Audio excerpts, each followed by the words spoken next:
Selamat petang semua. Terima kasih kerana meluangkan masa bersama kita. Petang ini kami akan bawakan sebuah sesi santai tapi penuh bermakna yang bertajuk Suara Rakyat, Suara Perubahan menjelang PRN 17. Saya Marina Hiu, moderator anda, dan petang ini kita berbesar hati ditemani seorang tokoh penulis, penganalisis dan suara penting dalam landscape politik Sabah, Tuan Haji Musli Olid. Kita tidak mau terlampau formal. Anggap saja ini sembang santai. Boleh, Tuan? Boleh. Okey. Sambil kita menyelami suara rakyat menjelang PRN 17 ini. Okey, sebelum kita masuk ke topik utama, mari kita beri ruang kepada kita punya tetamu, Tuan, untuk memperkenalkan diri. Ya, terima kasih banyak Marina kerana menjemput saya dalam podcast ini. Siapa nama tadi? Marina. Ya, terima kasih banyak. Saya berlatar belakangkan pendidikan dalam bidang ekonomi. Ya.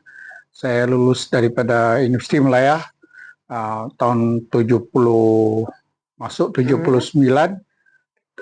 keluar tahun 81, very young. Mungkin kamu belum lahir lagi. Belum lahir lagi. Lepas tu saya mendapat latihan di PNB, Permodalan Nasional Berhad, sebagai remiser. Sepatutnya saya bekerja sebagai remiser dengan salah satu syarikat di dalam permodalan Bumi Putra Sabah, iaitu PBS Security. Tetapi tahun 85 saya diminta letak jawatan oleh Datuk Yaya Lampung. Pada masa itu Ahli Parlimen Kota Belud, dia meminta saya letak jawatan 24 jam untuk membantu dia bertanding di kursi Tempasuk tahun 1985. Jadi saya letak jawatan, maka karier saya sebagai seorang ahli ekonomi dan juga sebagai seorang remiser terputus. Terputus di situ, dan kemudian macam-macam lah kerja saya buat. Sehinggalah saya mengambil keputusan untuk involve dalam bidang perniagaan dan juga politik. Secara tidak langsung, saya tidak menjadi ahli yang berhormat. Saya cuma membantu membuat analisa politik dan membantu pemimpin-pemimpin politik. Sehingga kini lah, Tuan. Sehingga kini, ya. Alhamdulillah. Saya masih berniaga, saya ada restoran, dan saya tidak bergantung dengan mana-mana parti politik untuk survive. Walaupun saya pernah menjadi anggota parti UMNO, pernah menjadi MPN, ahli Majlis Pimpinan Negeri PKA Negeri Sabah selama satu penggal. Saya adalah Timbalan Ketua Penerangan PKA Negeri Sabah 2011 hingga 2015, lebih kurang begitu. Lepas itu saya keluar dari parti dan berehat. Sehingga hari ini saya tidaklah menjadi mana-mana anggota parti politik, tetapi saya memihak kepada isu-isu yang berkaitan dengan kepentingan rakyat. Saya akan bersuara, saya akan menulis. Sehinggalah hari ini. Jadi kalau berkaitan dengan parti itu neutral atau? Saya non-parti. Non-parti, okey. Non-parti. Saya tidak terlibat secara langsung dengan mana-mana parti politik. Walaupun ada tendensi saya untuk menyokong beberapa parti kerana membawa isu rakyat, bukan kerana saya ada kepentingan dalam parti itu. Ada orang menyokong parti kerana dijanjikan jawatan, dijanjikan macam-macam imbuhan. Saya tidak begitu, kerana dari awal saya tidak aktif politik kerana untuk melobi menjadi calon, menjadi pemimpin, mendapat jawatan dan sebagainya. Saya konsisten, yang benar saya sokong, yang salah saya sanggah. Itulah prinsip saya. Okey, penjelasan yang sangat baik dan padat. Okey, dengan diri yang wow. Okey, kita pergi topik pertama, boleh? Boleh. Okey, iaitu tentang aspirasi rakyat. Tuan Haji, sebenarnya kan sebagai orang yang sudah lama lah di dalam politik ini, hampir berpuluh-puluh tahun, telah tolong banyak pemimpin-pemimpin kita. kalau turun padang sebenarnya, apa yang sebenarnya rakyat paling mahu lihat berlakunya, terutama yang khususnya menjelang PRN 17 ni? Ya, sebenarnya kalau kita lihat Sabah dibanding dengan semua negeri di dalam Malaysia, termasuk Sarawak, kita sudah tukar kerajaan banyak kali. Betul. Kita sudah mendapat 15 ketua menteri, Sarawak 6. Perdana Menteri pun baru tukar 10. Kita sudah 15. Kita sudah 15. Seorang ketua menteri menjadi ketua menteri 2 kali ialah Donald Stephen, dan kemudiannya dia memeluk Islam menjadi Tun Fuad Stephen. Jadi sebanyak 15 ketua menteri, kerajaan kita bertukar, saya ingat dalam 7 kali. Dan saya tertarik dengan ada satu pandangan dalam podcast anak muda tadi, bahawa orang Sabah ni paling berani tukar kerajaan. Dia bukan benda besar, kadang-kadang dia menukar kerajaan tu kerana benda-benda kecil. Benda-benda kecil, tapi benda-benda yang menyentuh hati sanubari rakyat terbanyak. Contoh isu pribumi misalnya, yang berlaku tahun 85, menyebabkan kerajaan Berjaya masa itu kalah besar kepada parti PBS dan USNO. Jadi aspirasi rakyat, dia menghendakikan kerajaan macam mana. Kalau kita katakan rakyat Sabah ni mau pembangunan, tidak mau masalah air, tidak mau masalah elektrik, tidak mau masalah jalan raya berlubang-lubang. Pernah satu ketika kerajaan kita begitu bagus di bawah pimpinan Haris Saleh yang memerintah selama 9 tahun, 1976 sehingga 1985. Kita merupakan negeri kedua terkaya di Malaysia, di belakang Selangor, dan juga kita menyumbang GDP yang terbesar.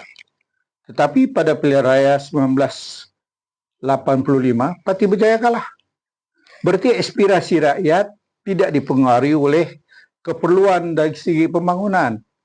Mereka lebih terpengaruh dengan sentimen dan emosi. Dan saya lihat pilihan raya kali ini pun sentimen yang sama akan mempengaruhi keputusan rakyat, terutama anak-anak muda. Anak-anak muda, walaupun sebenarnya anak muda sekarang ni berdepan dengan masalah mau mendapatkan pekerjaan, mendapatkan peluang untuk melanjut pelajaran. Kegagalan kita menyediakan pekerjaan di peringkat negeri. Ramai yang talent kita punya model insan yang berkelayakan, yang qualified, paksa ambil kerja di Johor, di Melaka dan sebagainya, kerana peluang untuk mendapat kerja di sini begitu terbatas. Ada beberapa syarikat ditubuhkan daripada melabur dari luar negara.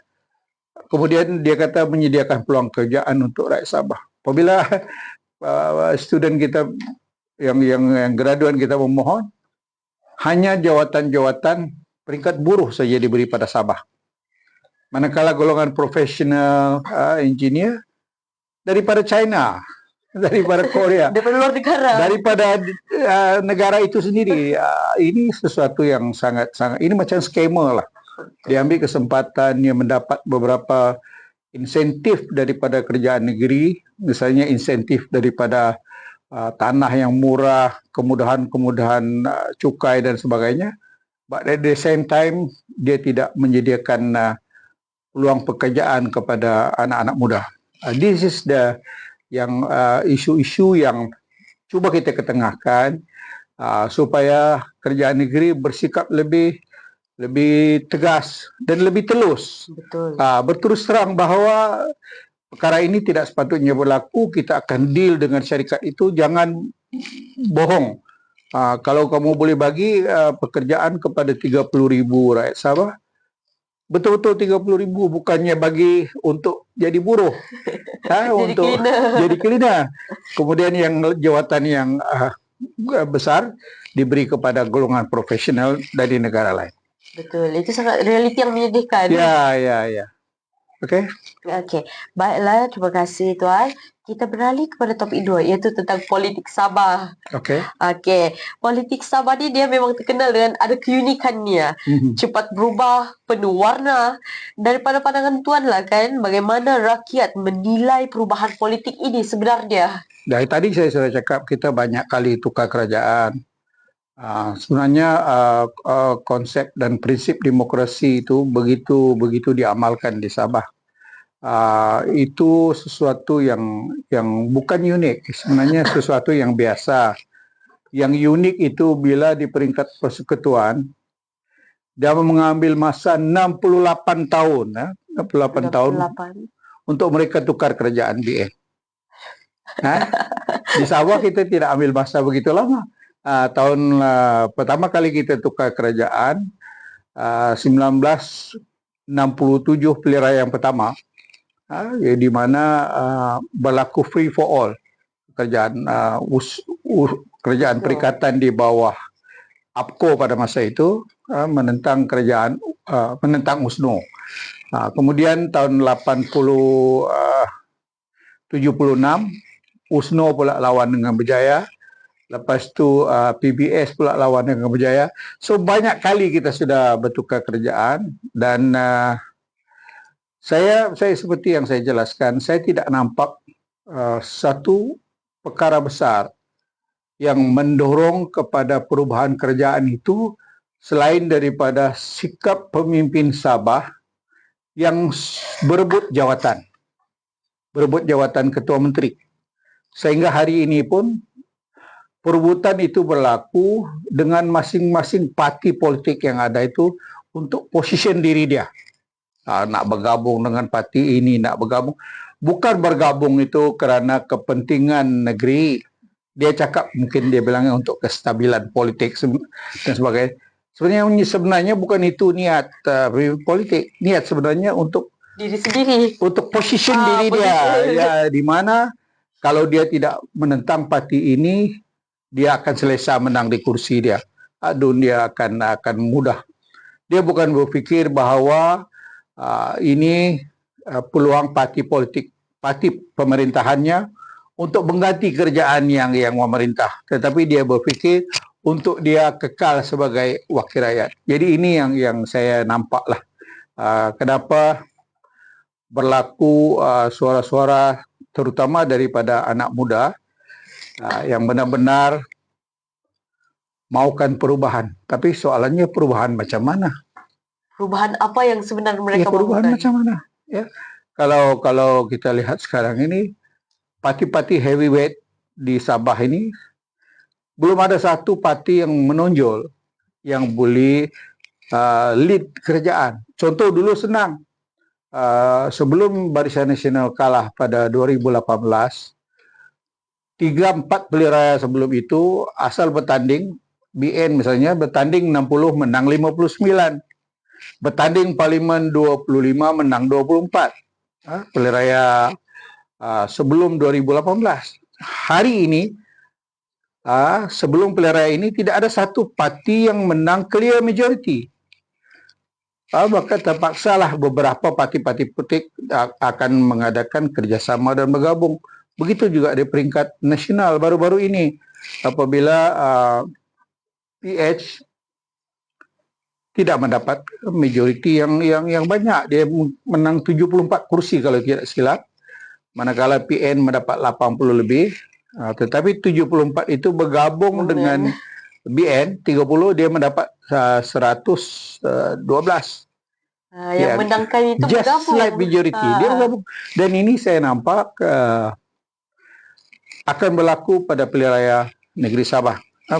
Pilihan raya negeri Sabah. Dan keputusan itu barangkali akan berulang, di mana parti-parti politik utama akan bergabung.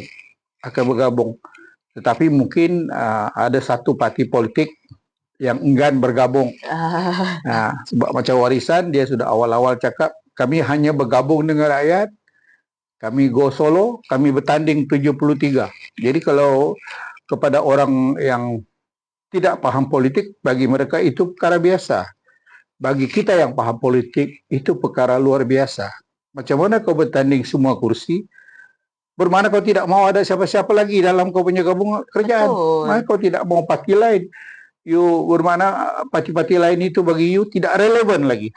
Dia rasa dia paling relevan. Dia paling relevan. Jadi saya mungkin pendapat saya mungkin tidak dipersetujui oleh golongan para penyokong warisan, tapi saya nampak begitu. Dan saya percaya karena kenyataan warisan seperti itu, kenyataan yang dibuat oleh Datuk Seri Shafie Apdal, bermakna jika warisan tidak mendapat 37 atau 38 kursi dan tidak menjadi kerajaan, dia tidak akan bersetuju kerjasama dengan mana-mana parti politik. Dan dia sanggup menjadi ketua pembangkang. Sanggup rajuk. Bukan dia rajuk, kerana dari awal dia tidak mau bekerjasama dengan mana-mana parti politik. Kalau dia sebut hari ini parti saya bertanding 50 kursi. Ada lagi 23 kursi untuk parti-parti lain yang mungkin boleh jadi gabungan. Jika dia mendapat, katalah dia mendapat 30, parti-parti lain berbesar hati untuk bergabung dengan partinya. Tetapi dengan cara mengumum 73 kursi, tidak akan beri peluang kepada mana-mana parti politik. Membuka ruang tidak membuka ruang. Ya. Saya nampak begitu. Dia memang tutup habis. Ya. Okey, penjelasan yang sangat telah jelas berkaitan dengan tentang politik di Sabah kita baru-baru ini. Kita ke topik seterusnya, iaitu anak muda dan juga media sosial. Yang ini macam tadi Tuan bilang, anak muda mahukan perubahan, tapi apakah yang mereka mahu? Hari ini anak muda kita memang lantang bersuara, lagi-lagi di media sosial. Mereka menggunakan media sosial untuk menyuarakan ketidakpuashatian tentang politik ini. Ada yang kritik, ada yang cadangkan solusi.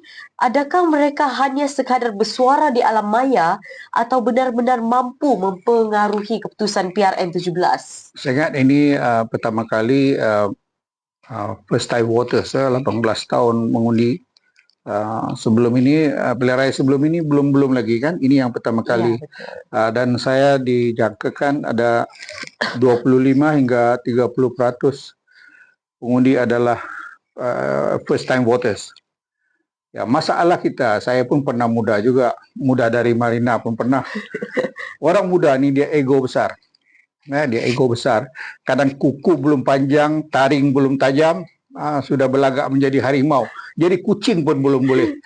Itu masalah aja. Tetapi golongan anak-anak muda yang educated, yang grade 1, dia tidak ego besar. Yang ego besar ni golongan yang kurang terdidik. Yang boleh tulis di media sosial, Pak Mus kau sudah tua, kau berhentilah. Saya tahu ini bukan golongan yang educated. Golongan yang educated, dia tidak menggunakan perkataan-perkataan begitu. Dan golongan educated ini, dia mewarnai politik Sabah. Kita boleh lihat daripada himpunan Justice for Zara baru-baru ini, yang dikaitkan dengan politik. Sebenarnya itu bukan politik, itu ekspresi anak muda. Saya sendiri orang lama dalam politik. Saya banyak ikut program-program sejak dalam PKA dulu. Program-program yang tidak dibayar. Program, apabila kita mengadakan perhimpunan dalam PKA dulu, kita jemput orang ramai, tidak ada orang bilang bagi tambang ke, bagi baju, bagi apa semua. Semuanya datang sukarela. Dan ini yang dibuat semasa himpunan Solidarity Zara ini adalah orang sukarela. Tetapi yang kita terkejut ialah ucapan anak-anak muda ini di luar jangkauan pemikiran. Ini dipanggil ekspresi. Ekspresi perasaan anak muda yang kemudian dikait pula oleh orang-orang tertentu. Oh, ini didalangi oleh parti ini, didalangi oleh parti ini. Sebenarnya tidak ada parti yang mendalangi orang-orang ini. Ini adalah ekspresi anak muda yang tidak senang dengan keputusan kerajaan melengah-lengahkan tindakan ke atas insiden yang berlaku di sekolah Musafah itu. Itu sebab apabila kita dengar, dan dia tidak berhenti berapa bulan sudah. saya tidak nampak ada pengakhirannya. Karena selagi pihak yang berwajib tidak bercerita soal kebenaran dari awal, akhirnya apabila kau bercakap kebenaran pada akhirnya pun orang ingat itu tidak benar. Orang masih menyangka mereka menipu. Macam saya bohong dengan istri saya kata saya lambat balik, saya ada meeting. Kedapatan saya tidak meeting tapi dating. Akhirnya, walaupun selepas itu saya bercakap benar, bini tak percayalah. Inilah yang berlaku sekarang. Apabila dari awal mengambil masa 3 minggu, barulah kerjaan mau menyiasat, barulah ambil resume balik dia punya jenazah di bedah siasat. From the very beginning kita tidak telus. Apabila masanya kita telus, rakyat sudah hilang kepercayaan. Betul. Ya, tidak mudah. Ialah nomor satu. Tidak mudah kita mendapat kembali kepercayaan. Macam Malina, kalau Malina girlfriend saya tiba-tiba tak percaya saya, habis memang habis sumbukan, habis duit saya, habis emas bagi kau, belum tentu percaya. Ini yang berlaku dalam politik hari ini. Kau datanglah kempen bawa berapa ribu, the moment orang hilang kepercayaan, you are finished. Ini berlaku pada BN tahun 2018. Macam-macam cara just to counter isu 1MDB, isu SRC, walaupun tidak ada kes mahkamah. Tajib belum ada kes mahkamah masa itu. Tapi just because of this issue, the whole government collapse. Termasuk di Sabah, termasuk di negeri-negeri lain. Famous 1MDB itu. Yes. Itu sebab saya kata, bila kita sudah melakukan sesuatu kesilapan dan kita try to rectify at the end of tidak boleh. Sekarang ini kita ada isu macam kerjaan JRS, ada isu video dan sebagainya. Kita cuma perbetulkan, orang Sabah tak kisah isu video, tak kisah isu rasuah. And then kita nak perbetulkan sesuatu yang orang sudah nampak. It's not easy. Betul. Tidak easy. Sudah ada bukti.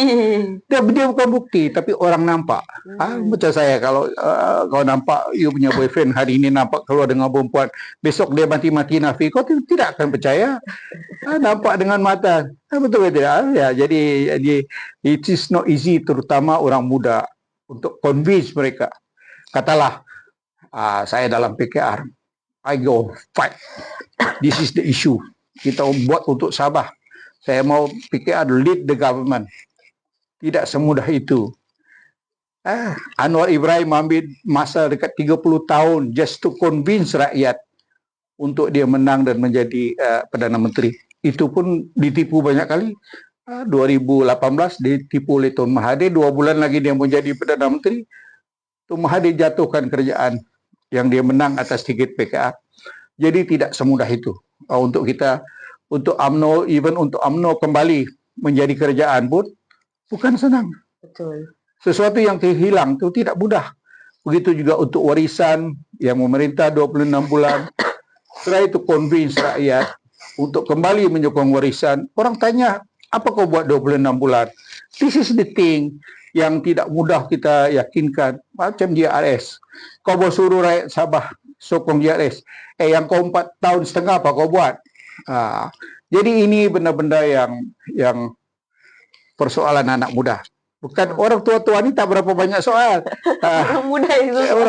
Orang muda tanya, apa saya dapat? Betul. Sokong kamu, apa saya dapat? Dapat saya jawatan? Dapat saya kerja? Duit tidak, orang tua yang tanya. Orang muda tak tanya duit. Dia lebih melihat masa depan. Maksud saya, anak-anak muda yang educated, yang graduan, kurang-kurang ada diploma, dia pikir masa depan. Yang tidak ada kelulusan apa itu semua tu tidak, dia suka maki orang saja tu. Maki orang dekat. Ada yang maki dalam Facebook lah macam-macam. Itu jangan kita layan, kita kena sakit jantung itu. Kena sakit jantung. Okey, Malina. Okey.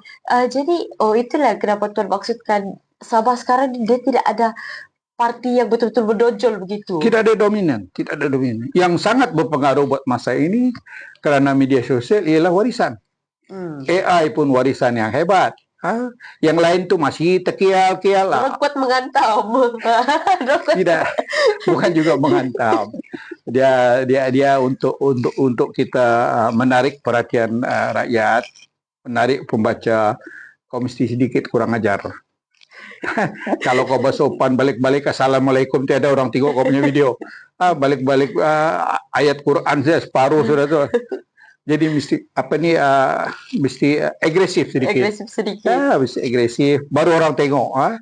Macam ada satu video tu dia kata, Mimi kasih tahu mamamu kita tak jadi solo. Lebih kurang gini. Ini sesuatu yang menarik. Jadi saya tengok Parti Warisan dalam konteks ini dia lebih sukses berbanding dengan UMNO.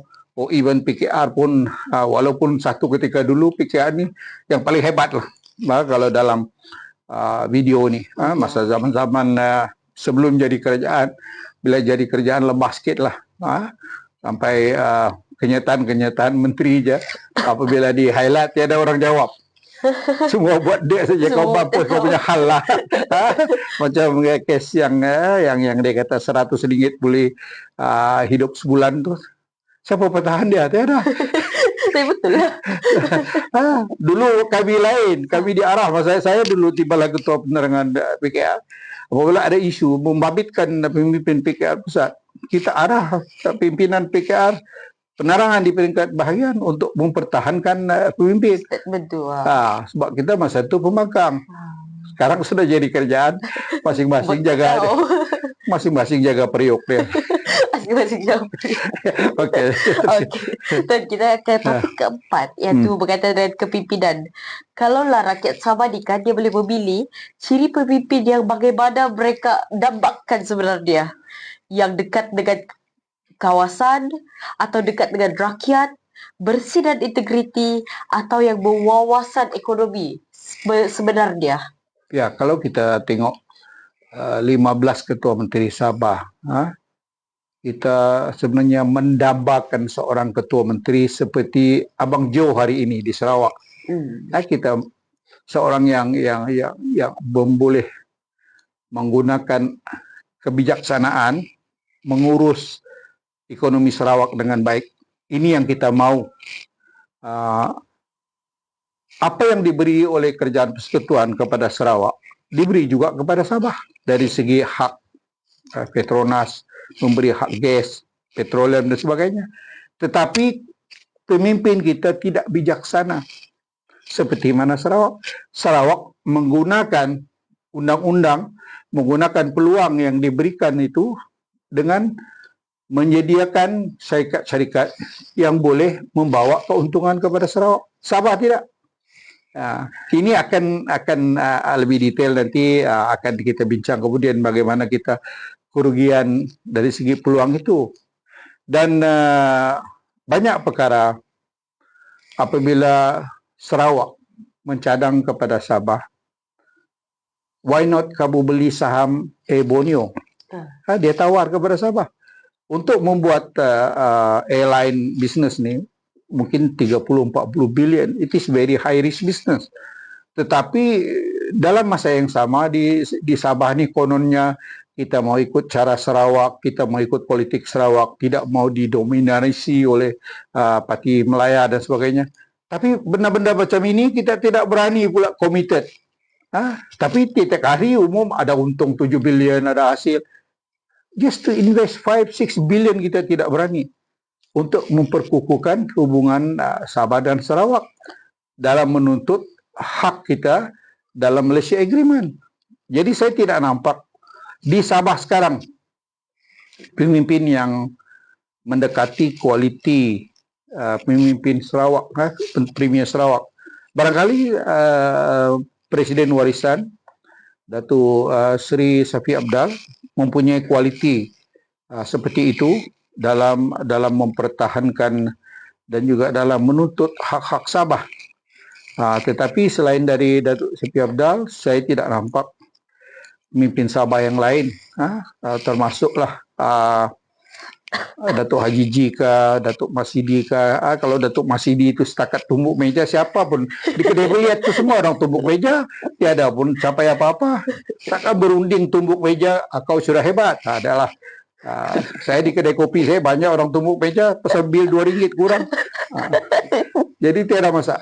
Saya tidak nampak dalam GRS hari ini ada pemimpin yang berwibawa, yang boleh berunding dengan Kuala Lumpur sehebat Abang Jo. Dan mungkin Safi Apdal ada, sebab Safi Apdal berjaya mendapatkan hak 5% petroleum sales tax. Itu adalah atas usaha parti warisan. Apabila parti warisan membawa usul di dalam Dewan Undangan Negeri, dan juga kerana parti warisan kita mendapat 5%. Jadi setakat inilah, selain daripada Datuk Seri Safi Apdal, kita harap kepimpinan muda seperti Datuk Mustafa Sakmud, dalam UMNO mungkin ada satu dua yang boleh kita tonjol, tetapi diorang ni pemimpin yang terlalu play safe, takut bersuara, takut nanti pasal kenyataan itu nanti tak aku jadi calon, dia Nanti tak kena pilih. nanti tak kena pilih, tapi nanti sakit hati Datuk Zahid nanti dengar. Ini masalah kita ni Selalu menjaga perasaan satu sama lain. kerana menjaga kedudukan, tidak berani bersuara untuk kepentingan rakyat Sabah.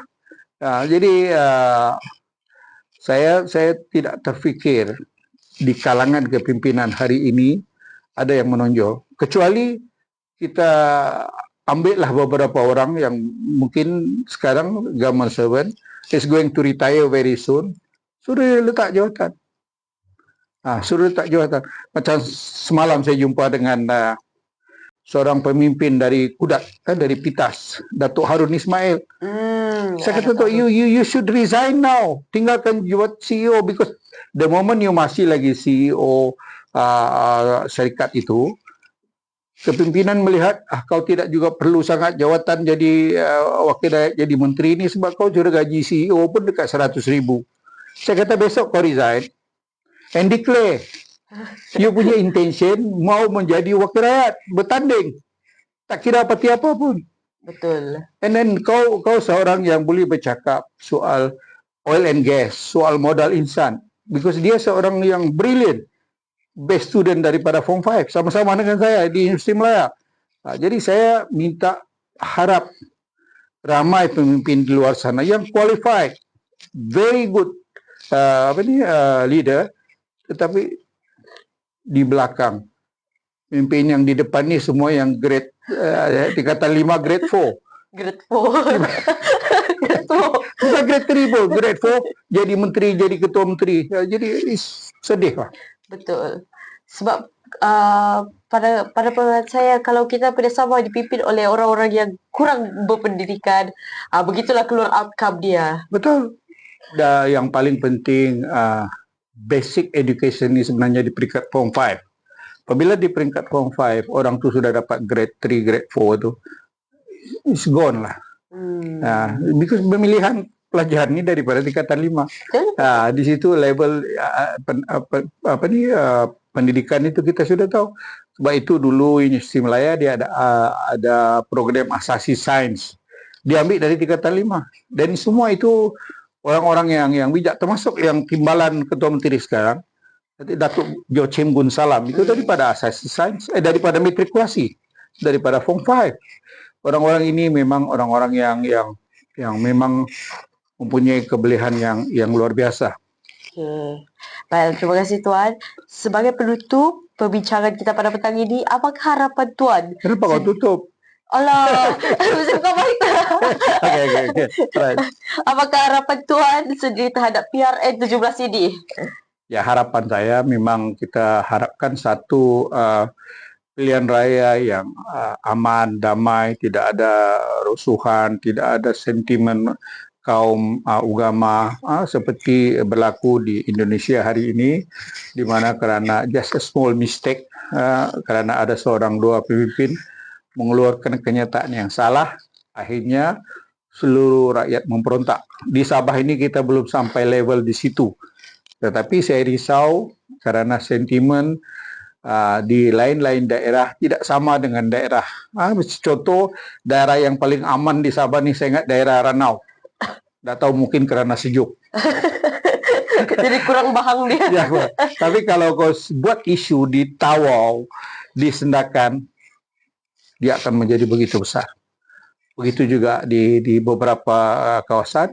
Tetapi so far kita di Sabah ni kita hidup aman damai, tidak ada isu kaum, tidak ada isu agama, walaupun ada sedikit-sedikit itu biasalah.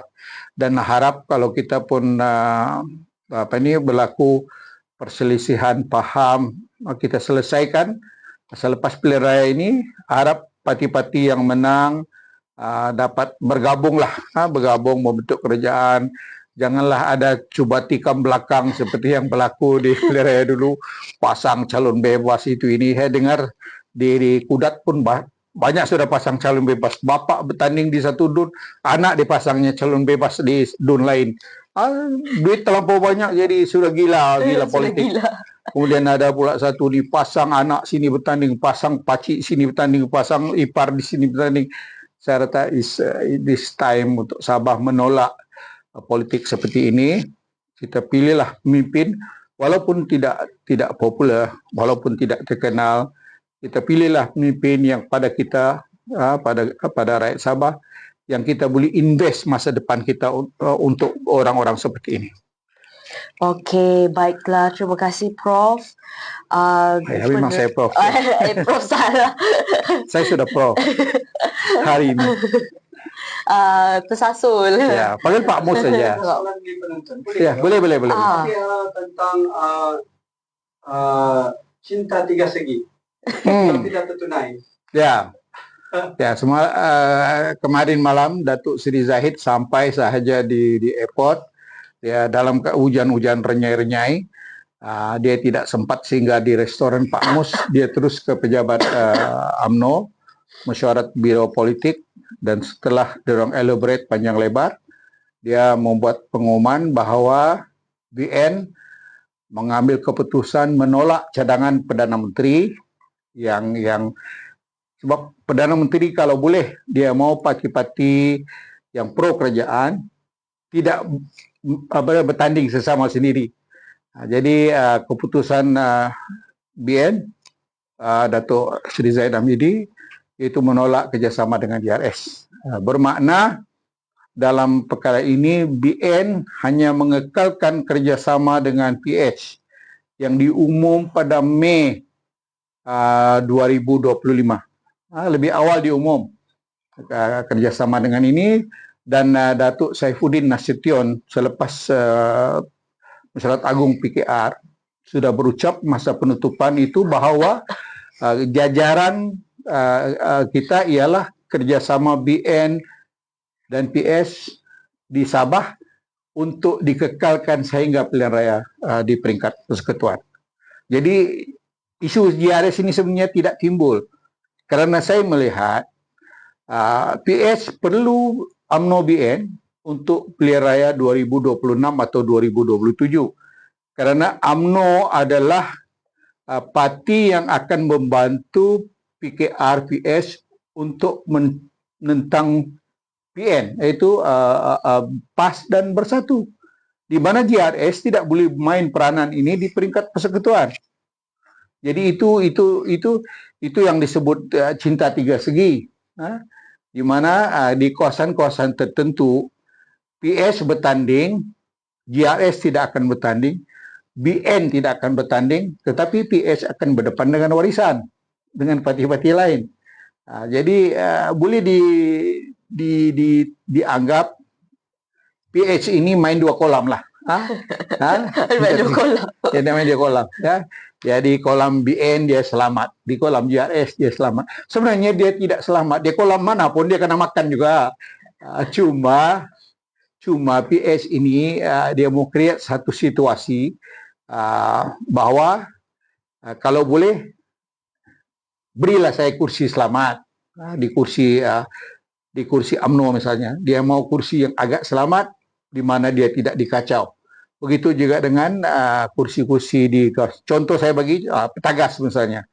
Petagas itu kursi UMNO dulu dan juga pernah menjadi kursi warisan, dan JRS bercadang untuk bertanding. Bagilah dengan PS, bagi dengan PKR. Misalnya, begitu juga di Tempasuk misalnya. Mungkin Datuk Mustafa Sarmud pernah bertanding di Tempasuk. Dia mintalah supaya GRS beri laluan untuk dia bertanding di Tempasuk. Bila dia bertanding di situ, UMNO dengan GRS tidak bertanding. Sokongan akar umbi dua parti itu akan membantu Mustafa Sarmud menang. Itu skill dia menang. Itu teorinya. Itu teorinya. Jadi itulah yang maksud saya tadi, tiga segi. Okey, boleh satu soalan lagi? Boleh. Okey. Ada yang mengajukan soalan macam ni. Adakah kewujudan politik parti politik di Sabah ni boleh mempengaruhi keputusan akan datang? Maksud dia Parlimen. tidak, PRL. Kewujudan parti-parti yang kecil. Parti-parti kecil saya tidak nampak ada yang baru ini. Kita ada 15 parti politik yang berdaftar. Parti-parti yang akan membawa impact mungkin parti PKDM, mungkin juga 1-2, tapi mereka dapat undi tapi tidak dapat kursi. Misalnya gelombang hitam, Black Wave, pimpinan Verdon, dia memberi satu wadah kepada anak-anak muda untuk menyatakan protes. Tetapi dengan protes kita tidak boleh menang.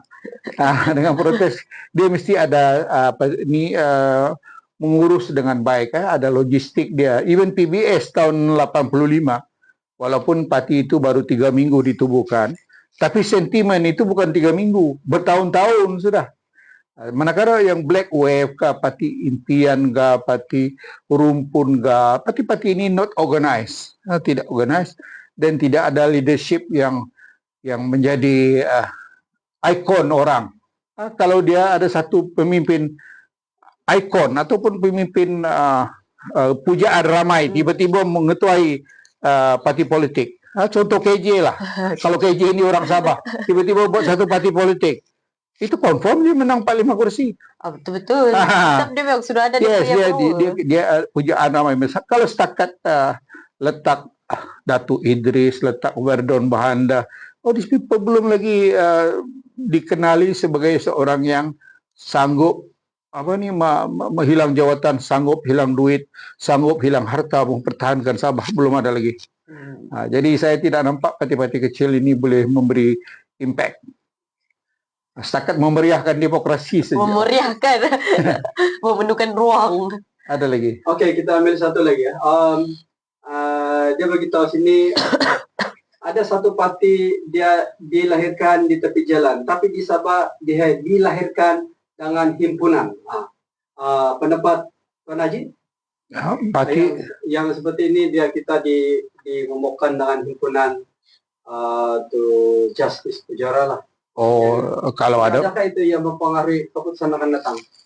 Iya, dia kalau dijadikan parti politik kerana himpunan ini, saya ingat himpunan ini just spark, bukan dia akan kekal lama. Isu itu tidak akan kekal.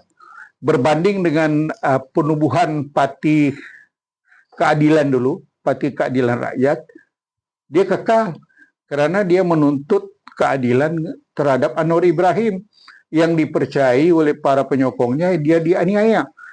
Manakala yang Justice Pujara hari ini, dia sekejap saja tuh. Mungkin selepas pilihan raya, orang tidak ingat sudah. Sekarang ini, apa-apa hal pun, orang Sabah yang kecewa ni, dia marah. Dia akan tunjuk kemarahan. Bukan pasal kes darah saja. Kes, kau tengoklah, kes dia pergi berbaris di Bataras, tiba-tiba offline, dia marah. Jadi apabila orang susah, orang masalah sekarang ni, sikit bergaduh dengan bini sampai di pasar offline lagi, dia sipak segala tray itu. Jadi ini saya tidak fikir ini akan membawa kepada tsunami, membawa kepada keputusan-keputusan yang di luar dugaan. Ada lagi? Okey, ini menggali soalan panas juga nih, Tuan Haji.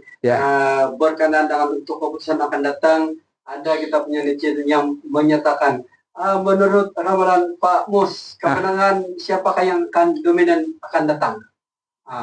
Adakah PH ataupun Adakah PHBN ataupun sebaliknya? Oh, kalau dia sudah sebut PHBN, bermakna dia berminat pada PHBN. Ya, dia isu sekarang ini dulu panas kejap. Apabila saya tulis buku Politik Federalisme, Parti Tempatan atau Parti Nasional. Saya mau rakyat Sabah membincang polemik tentang perlukah kita pilih Parti Tempatan saja atau Parti Nasional ataupun kombinasi Parti Tempatan dan Nasional. Tapi sekarang perkara itu tidak lagi timbul. Apabila GRS yang mulanya war-war mau Solo, tiba-tiba tidak jadi. Terus bergabung dengan PS. Okey. Gabungan yang akan menang pilihan raya adalah gabungan yang akan menang di peringkat persekutuan. Dan di peringkat persekutuan adalah kerajaan yang dipimpin oleh Datuk Seri Anwar Ibrahim. Dan kerjaan itulah yang dia mau untuk terus memimpin negeri Sabah. Kalau saya punya pandangan lah. So, apa yang disebut pasal PHBN itu adalah jawapan yang selamat. Jawapan yang selamat. Sebab warisan kalau tidak dapat 38 kursi, dia tidak akan berada dalam kerajaan. Sebab dia seorang yang ego besar. Dia tidak akan menerima jawatan timbalan Ketua Menteri. Dia mesti mau jadi Ketua Menteri. Untuk jadi Ketua Menteri dia perlu menang 37 atau 38. Okey. Mungkin ada satu soalan lagi. Boleh. Boleh. Okay. Boleh. Ada yang bertanyakan, adakah Sabah Sabahan adalah muktamad untuk pemimpin ataupun parti lokal dan mengetepikan parti nasional? Ya, itu saya cakap tadi, isu Sabah Persabahan ini dia bukannya isu yang menyeluruh. Sebab isu Sabah Persabahan ini satu ketika dulu dimanipulasi oleh suku-suku tertentu sehingga ada yang merasa tertindas. Masa itu saya student di Scotland tahun 80 tahun 91, 92, 93, 94. Kita ada beberapa pelajar yang dibatal scholarship diuring pemerintahan Sabah Persabahan masa itu. Sedih. Jadi di batas scholarship mereka balik. Jadi orang masih ingat apabila kita gunakan slogan Sabah Persabahan, niatnya benar-benar untuk Sabahan, bukan untuk suku tertentu. Tidak ada masalah. Sarawak tidak ada perkataan yang begitu. Sarawak. Tidak ada. Tidak menjadi satu slogan untuk pilihan raya. Memang adalah kumpulan-kumpulan tertentu menggunakan slogan Sarawak Persarawakian. Tetapi kerjaan yang memerintah tidak begitu. Tidak ada sentimen dia, kau orang Iban, kau orang Dayak, saya orang Melanau. Tidak ada di Sarawak begitu. Tapi kita di Sabah ni ada sentimen begitu. Contoh, kau bawa slogan Sabah Persabahan di kawasan orang Islam, dia tidak terima. Tapi kalau kau bawa dia di Tambunan, dia laku. Market value dia tinggi. Yes. Semalam ada satu orang daripada APCO bertanya dengan saya. Dia kata, apa pandangan Pak Mus jika kami punya parti menggunakan slogan, menggunakan logo APCO bukan PH. Saya kata sebelum itu siapa yang dilantik sekarang pengurusi PH? Bukankah daripada APCO? Kalau itu kerjasama dengan PH itu kamu tidak hargai, kamu tinggalkan PH sekarang, letak jawatan daripada pengurusi PH, gunalah APCO. Kita tidak boleh ikut trend. Dalam politik jangan ikut trend, tapi kita trendsetter. Kita yang set trend. Sebagai pengurusi PH, saya cakap dengan orang dia, Datuk siapa nama dia itu pengurusi PH? Iwan harus kekalkan hubungan dalam PH. Jangan bilang karena kami bergabung dengan Parti Melayu mungkin kami tidak mendapat sokongan di kawasan-kawasan KDM. From the very beginning kau bergabung, kau jadi menteri, kau dapat jawatan ini kerana bergabung dengan PH. And suddenly now you realize kerana kau nak bergabung dengan itu mungkin kau hilang sokongan. You are wrong. You are wrong. Saya kata you salah. Sedangkan Kau dapat jawatan itu karena hubungan kau dengan PS. Kau jadi menteri karena hubungan dengan PS, bukan karena APKO. Betul. Bukan karena APKO. Baru dia diam. Jadi saya ingat sentimen Sabah for Sabahan for this election tidak relevan, tidak mempengaruhi rakyat. Cuma parti seperti STAR, kalau kita ikuti si Datuk Kelakar Untol punya podcast, mereka akan bertanding besar kemungkinan lambang sendiri, lambang STAR, menggunakan sentimen Sabah for Sabahan. But not APKO, hanya JRS. Dan mungkin juga beberapa calon PBS akan bertanding tidak menggunakan JRS, tapi atas logo STAR. Atas logo STAR, bukan logo PBS. PBS tidak seberani STAR. Jadi saya tidak pikir saya menjawab soalan itu. Sabah for Sabahan diterima oleh lebih daripada 50% rakyat Sabah. Dia hanya scattered area di kawasan-kawasan yang majoriti KDM barangkali sentimen dia tinggi, tetapi tidak di kawasan-kawasan mixed area ataupun di kawasan orang-orang Bumi Putra Islam. Ada satu lagi kan? Ada satu lagi je. Boleh. Okey, ditanya untuk kita berdiri sama Sarawak, adakah kemunculan parti nasional seperti PH dan PN di Sabah akan mengungkap otonomi yang seperti yang terbaca di Sarawak? Sarawak orang dominan dengan parti lokal. Ya, tidak ada yang kelebihan Sarawak dengan Sabah. Satu pun tidak ada. Apa yang Sarawak dapat, Sabah pun dapat. Tetapi yang kelebihan Sarawak itu pemimpin Sarawak bijak mengurus hak yang ada. Tidak ada kelebihan. Sarawak tidak ada dapat satu pun lebih daripada apa yang Sabah dapat. Harus ingat, hanya Parti Nasional yang membongkar MA63 pada tahun 2016 apabila kita mengadakan satu convention perjanjian Malaysia di UMS, diketuai oleh Datuk Seri Hanifah Ahmad, dan diserahkan resolusi kepada Datuk Seri Najib, masa itu Perdana Menteri, maka diwujudkan jawatan kuasa khas MA63 dipengurusi oleh Datuk Nancy Sukri dan juga Hanifah Ahmad. Itu National Party, bukan local party. National Party yang menyebabkan MA63 ini menjadi isu, menjadi perbincangan dan ditubuhkan jawatan kuasa sehingga Sabah meluluskan 17 perkara. Diluluskan oleh MA63. Cuma dia diluluskan semasa pemerintahan warisan. Sebab itu warisan bilang dia luluskan 17 perkara. Sebenarnya kelulusan itu adalah ekoran daripada resolusi yang dibuat oleh seminar yang diadakan di UMS yang di antara dia punya panel termasuk Datuk Ansari Abdullah, Jeffrey Ketingan dan beberapa orang lagi yang serah sendiri kepada Datuk Najib. Datuk Najib tubuhkan jawatan kuasa khas. Jawatan kuasa khas itu sekarang dipengurusikan oleh Datuk Fadilah. Bukan parti tempatan, bukan parti dari Sarawak, bukan parti dari PBS, tetapi parti Barisan Nasional UMNO pada masa itu. Mungkin dia tidak puas hati. Ya. Tapi kita bercakap fakta. Saya belum pernah dengar lagi parti-parti tempatan PBS ke STAR ke membawa usul membincang MA63, belum pernah ada. Tetapi apa yang dibuat oleh Datuk Seri Hanifah Ahmad, masa itu dia Menteri Luar, dia dalam UMNO, dia ahli parlimen, dia Menteri Luar Negeri, bincang dalam satu seminar di UMS. Dan ini berlaku semasa UMNO memerintah Parti Nasional. Dan MA63 ini sekarang secara terbuka dibincang. Sebelum itu kau bincang, kau masuk penjara. Ya. Okey.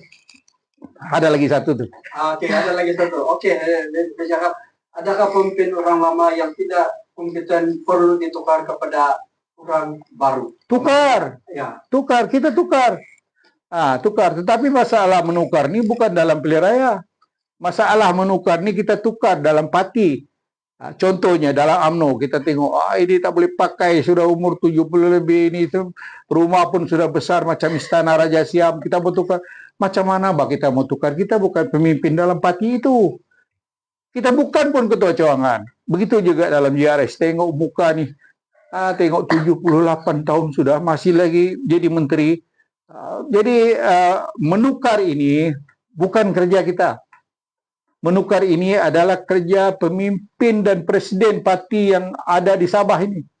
Dalam UMNO yang boleh tukar Datuk Seri Zahid Hamidi. Dalam JRS yang boleh tukar Datuk Ajiji. Datuk Ajiji sendiri pun mungkin tidak mau tukar, dia mau tunggu lagi satu penggal. Begitu juga dengan PBS.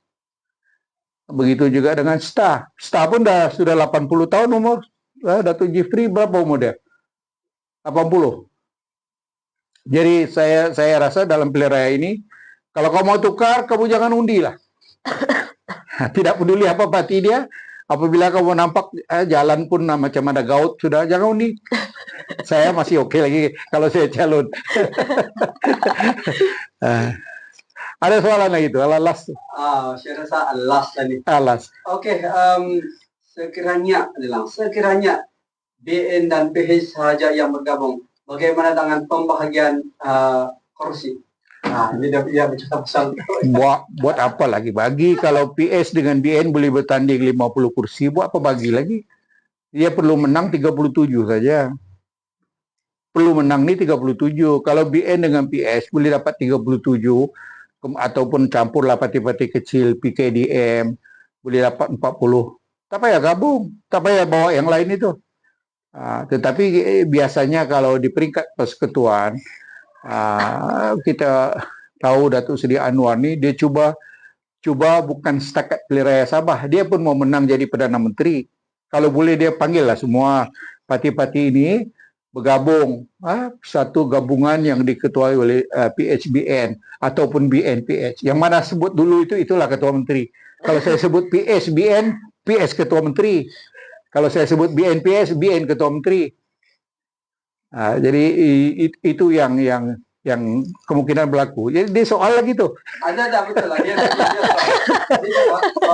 Baru ni Ketua Menteri sudah beritahu sekiranya PH dengan BN GRS akan pergi Solo. Ya. Jadi pendapat pada dia sebenarnya Ketua Menteri ini dia ini cepat dengar cerita karut penyebayang cerita. Kadang-kadang kucing bergaduh pun dia terkejut. Ya bukan ada orang bercakap pun kucing bergaduh. Patutnya dia dengar dulu, bincang fikir dulu, baru buat kenyataan. Kalau buat solo lah. Betul. Tak payahlah hari ini kau gabung, besok bilang Solo. Hari ini kau gabung, besok Solo. Apa bezanya PS gabung dengan BN, BN gabung dengan JRS? Apa beza? Kau mau juga gabung tiga-tiga. Sedangkan masa kau berunding dengan BN, kau bagi BN 8 kursi saja. Kau bilang itu pun sudah cukup banyak. Sedangkan dalam pilihan raya tahun 2020, BN dapat 14, JRS dapat 0. Tidak ada kursi pada orang ini. Tidak bertanding pun. JRS tidak ada kursi. Yang bertanding masa itu adalah bersatu. Bersatu dapat 11. Lepas itu bagi orang 8 kursi. Cukuplah kalau itu pun sudah lebih. Apabila BN membuat keputusan tidak lagi bergabung dengan JRS, jangan marah. Tiba-tiba marah pula mau pergi Solo. Siapa kau ugut? Kau ugut Datuk Seri Anwar Ibrahim. Kau salah orang lah. Kau tidak boleh ugut Datuk Seri Anwar Ibrahim. Sebab dia pun kaki ugut. Jadi dia salah orang. Datuk Ajiji salah orang. Kalau dia ugut orang-orang Sabah ni, jangan ugut Datuk Seri Anwar, jangan ugut Datuk Seri Zahid, jangan ugut Datuk Seri Bung. Kalau kau setakat ugut yang lain tu bolehlah. Jadi itu jawapan saya. Kali ini yang dengan Boleh. Okey. Bercakap kepada kolam tadi ya. Ya. Saya dipahamkan ada juga calon-calon bidang terjun dia recycle balik. Ada parti yang akan mencalonkan calon yang terdahulu. Maksud dia tarik yang dahulu lah. Ya, saya pun dapat maklumat begitu. Contoh di Melalap PKR akan ambil Datuk Jemawi Jafar. Jemawi ini dulu jadi YB kursi UMNO. Lepas tu melompat pergi warisan. Lepas tu bertanding balik UMNO tapi kalah. Jadi kali ini mungkin Jemawi dilihat sebagai seorang tokoh yang winnable candidate, dan PKR mungkin tidak ada calon di Melalap. Mungkin Jemawi dirasakan boleh menang, maka ditawarkanlah. Begitu juga ada lagi satu kursi di Tanjung Kapur, Datuk Bencong ditawarkan juga sebagai calon PH. Tapi saya tidak nampak parti-parti lain dalam PH boleh dapat kursi kecuali PKR dengan DAP dan APCO. Parti seperti Amanah mungkin tidaklah dapat kursi, dapat undi lah, tapi kursi tidak dapat. Memang ada. Ya, saya rasa ini soalan yang dari Alhamdulillah. Kalau kita akan sampai ke petang pun tidak, sebab kita ada sesi untuk part 2 nanti. Okey. Ini soalan terakhir. Bagi kami ajukan ini dalam J, siapakah heading Ajik, siapakah Ketua Menteri akan datang? Ini pun itu bagus juga nih soalan ini. Tapi itu kerja itu kerja Tun Musa, bukan kerja saya. Dia dalam Perlembagaan Negeri Sabah itu atas budi bicara Tuan yang terutama menentukan siapa pada hematnya mendapat kepercayaan anggota dewan. Itulah yang bakal menjadi Ketua Menteri. Apa yang saya suka mungkin tidak sama dengan apa yang Tun Musa suka. Jadi saya rasa kalau BN yang menang, maka salah seorang daripada pemimpin BN yang berwibawa akan dipilih. Jika PH mendapat kursi yang banyak, lebih daripada 15 kursi, mengatasi kursi BN, saya ingat PH akan memilih seorang TYT akan memilih salah seorang pemimpin PH yang berwibawa untuk mengetuai kerajaan. Dan pilihannya hanya daripada dua itu saja. Saya tidak nampak daripada JRS setakat ini. Ya. Okey. Itu saja. Terima kasih banyak ya. Okey. Jadi kita mengakhiri kita punya podcast pada petang ini. Boleh. Tapi jangan risau, akan ada part 2 yang lebih panas punya cerita. Okey, terima kasih banyak kepada Tuan Haji Musli Oli. Pak Mus, panggil Pak Mus. Pak Mus, Ya. atas perkongsian yang cukup bernas. Sesi petang ini mengingatkan kita bahawa suara rakyat adalah nadi perubahan. Sama ada PRN 17 ini membawa keseimbangan atau perubahan, semuanya bertergantung kepada pilihan rakyat Sabah sendiri. Betul atau tidak, Pak Mus? Ya, Okey, dari itu kita akhiri sesi pesantai pada petang ini. Terima kasih kerana bersama dan semoga kita terus optimis dengan masa hadapan Sabah. Itu saja daripada saya, Marina Hiu dan juga Pak Mus. Terima kasih. Terima kasih.